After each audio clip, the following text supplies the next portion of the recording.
làng sana kan lai ram te hi zil thenem ni hung sang thing ram ha an chol cha ring dil del kan ram te chu lên chim ni khâu lo kan na cha an thiang lim pum sang an dam na kan chang yang khâu tu thil zai an lo e lang sana lai mi phun su sing lung far na kin asung de mi phim na ram ki ba kaling kan cho ho le na an si chang kan chung che lian ni nu bang kan ram seo na cha chang se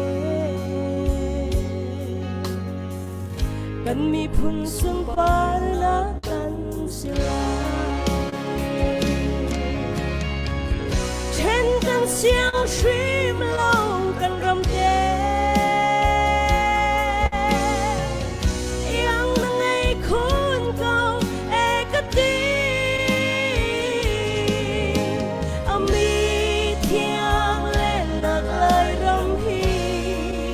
kan rong khâu sa chân te ring a kan ma ku tin lam sia ding kan si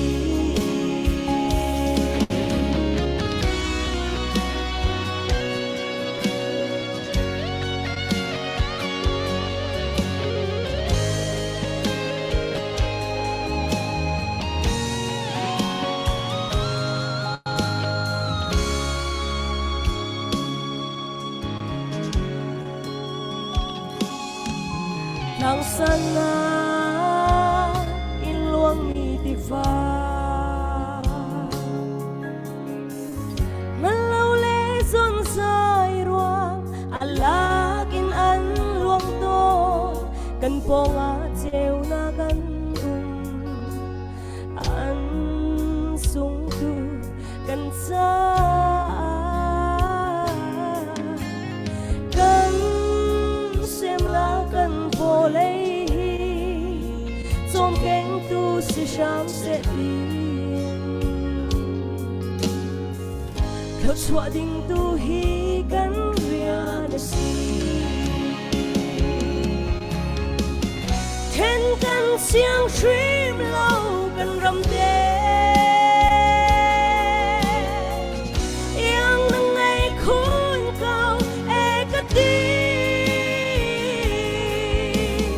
mi thiang lên lạc lại ram hi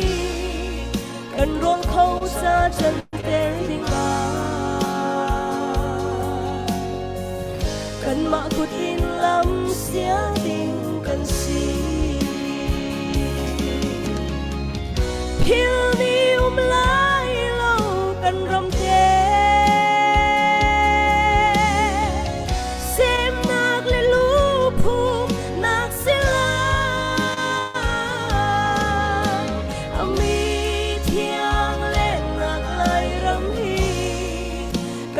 khâu sa chân te ring a kan ma ku tin lam sia ding